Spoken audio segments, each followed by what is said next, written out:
Salam alaikum khawti khwatati, j'étais sur YouTube et puis je suis tombée sur une vidéo de ce compte. Un compte a plus de 1 million d'abonnés, oui. Il fait une vidéo sur l'Algérie, il aurait dû mieux faire d'inverser en fait. Dire que c'est le Maroc qui veut et que c'est le Maroc qui fait. Bon bref, il parle de kaftan algérien, il parle de plat algérien, il parle de tagine algérien. Et il se prétend que les Algériens veulent voler le patrimoine des Marocains. Puis il ose quand même dire que l'Algérie n'a pas de Canadair. C'est pas la peine que j'aille lui chercher des preuves. J'avais déjà fait des vidéos par rapport à ça. Et que ce sont les pays voisins qui viennent louer les Canadair marocains. Bon bref, vous savez un petit peu ce que je pense de ce genre d'énergumène, mais pour une personne qui a 1,2 million d'abonnés, il est quand même assez bizarre que les vues sur les vidéos, quand même, 336 vues. Ça fait 14 heures, un peu plus de 14 heures qu'il a publié cette vidéo. Quand le vol devient politique d'État, l'Algérie pirate le patrimoine du Maroc en images et en son. Le Maroc créé pendant que d'autres copient. Non. Dernièrement, il y a eu ce qu'on appelle le festival du rail à Oujda.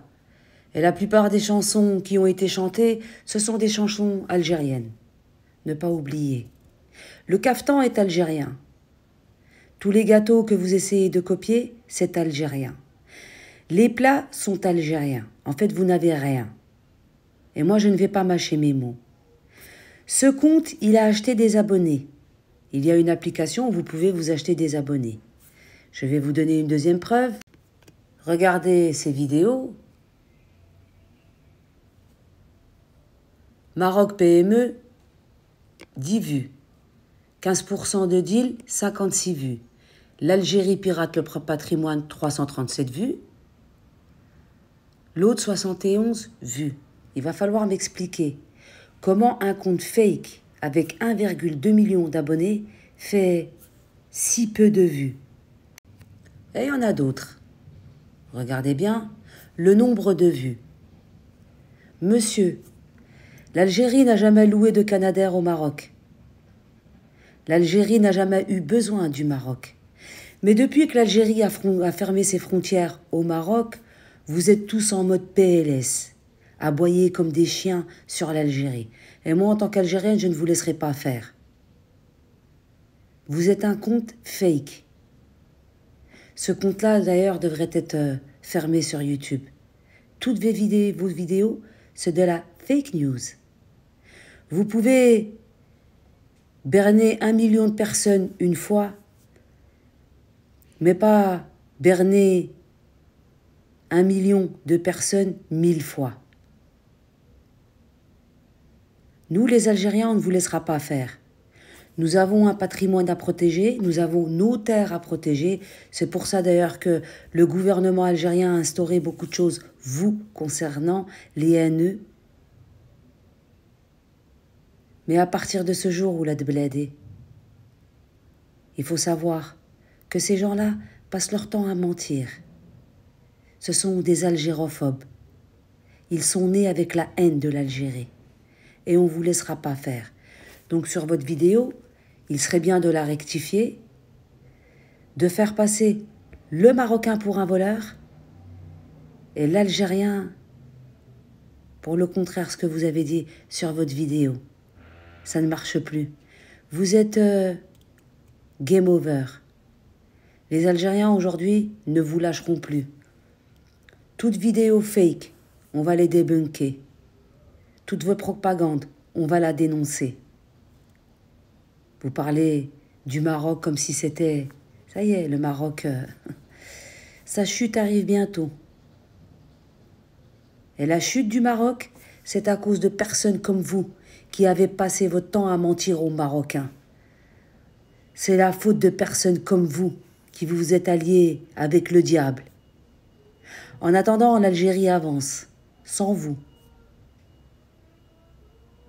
L'Algérie n'a pas besoin du Maroc. N'oubliez pas, monsieur, les Marocains se sont beaucoup gavés sur le dos de l'Algérie. Et puisque vous voulez parler d'une Algérie qui n'existe pas, une Algérie qui ne fabrique pas, une Algérie sans patrimoine, venez en Algérie récupérer vos Marocains. C'est avec ça que je vais terminer. Tous les Marocains qui sont en Algérie, venez les récupérer. Ces Marocains qui viennent travailler en Algérie pour enrichir votre pays. Contrairement aux Algériens qui sont chez vous, qui enrichissent le Maroc. Vous avez compris? La plupart des Algériens qui sont au Maroc rapportent de l'argent aux Marocains. La plupart des Marocains qui travaillent en Algérie, c'est pour ramener le fric chez eux et pas chez nous. Donc on n'a aucun intérêt à réouvrir les frontières. Elles vont rester fermées. Car le voleur, c'est bien vous.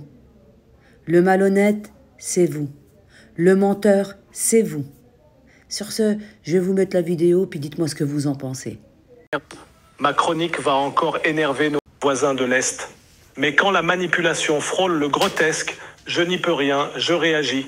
La télévision algérienne s'est emparée d'un reportage sur le patrimoine marocain, l'a modifié et l'a rediffusé et a tenté de faire croire qu'il s'agissait de ruelles oranaises.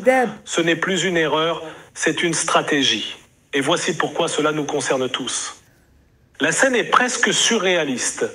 Une émission diffusée sur la télévision publique algérienne montre des images splendides de la médina de Marrakech, ses éliges colorées, ses ruelles étroites et son architecture andalouse. Mais la voix off, froide et sûre d'elle, déclare que ce décor authentique serait celui d'Oran. En Algérie coloniale, ce n'est pas un mème, c'est un montage volontaire. Le reportage original, produit en Irak, rendait hommage à l'héritage marocain. En Algérie, il est découpé, détourné, vidé de son sens. Bien sûr. Le problème dépasse de loin un simple abus télévisuel. Il s'inscrit dans une stratégie de propagande bien rodée où la désinformation devient outil de construction identitaire. Il parle comme un gourou. Quand un État falsifie des images et les replace dans un récit national fictif, ce n'est pas une erreur, c'est une déclaration. Depuis plusieurs années, les chaînes algériennes s'adonnent à ce que l'on pourrait appeler un vol culturel en série. Plats marocains présentés comme algériens, caftan transformé en robe kabyle, patrimoine gnawa relooké en folklore local. Autre cas criant, celui des Canadair. Écoutez, Des vidéos montrant ces avions en pleine action lors des incendies ont été présentées par des médias algériens comme preuve d'intervention locale. Or, l'Algérie ne possède aucun appareil de ce type. Le Maroc, lui, est le seul pays africain à disposer d'une flotte de Canadair opérationnelle, souvent louée à ses voisins.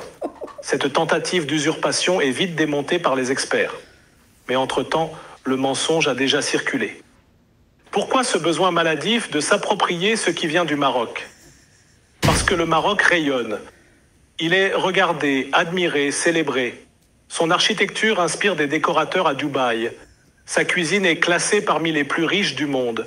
Ses villes impériales sont des joyaux d'histoire vivante. Ce rayonnement suscite parfois de l'admiration, souvent de la jalousie et de plus en plus une tentation de réécriture.